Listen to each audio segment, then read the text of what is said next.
Narito po muna ang ating food for the soul and food for the spirit.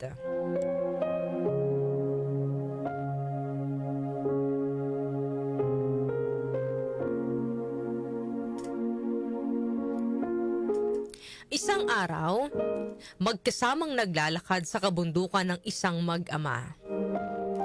Biglang nadapa ang bata, nasaktan at napasigaw sa sakit.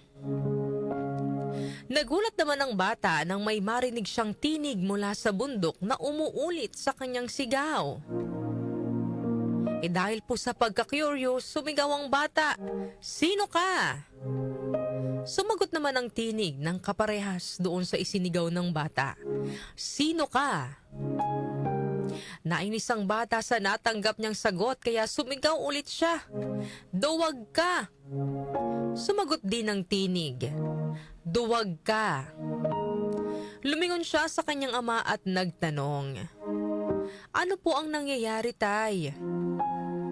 Ngumiti ang ama at sinabing, "Anak, halika, pakinggan mo ito." Pagkatapos ay sumigaw ang ama sa bundok, "Hanga ako sa iyo."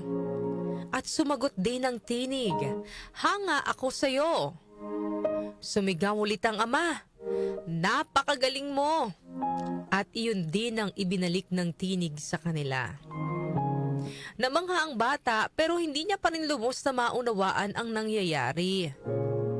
Ipinaliwanag naman ito ng kanyang ama. Ang iyong narinig ay ang tinatawag na echo, kung saan umaalingaw-ngaw ang tunog o salita na nililikha mo. Pero sa totoo lang, ito ay parang buhay din. Ibinabalik nito sa iyo ang lahat ng sinasabi at ginagawa mo. Ano po ang aral na mapupulot po natin sa ating kwento ngayong umaga? Ang ating mga salita at kilos ay may balik sa atin, mga kanyusik.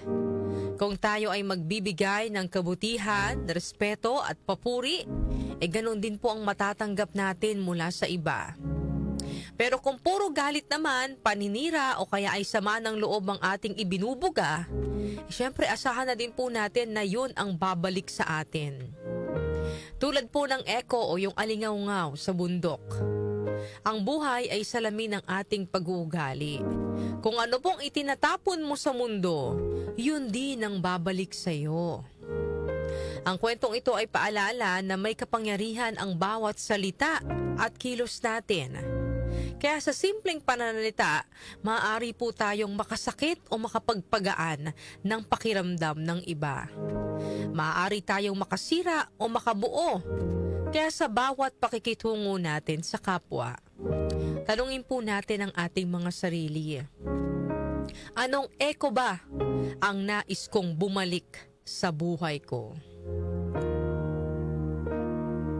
Sabi nga po sa 2 Timothy chapter 2 verse 15, "Do your best to present yourself to God as one approved, a workman who does not need to be ashamed, and who correctly handles the word of truth."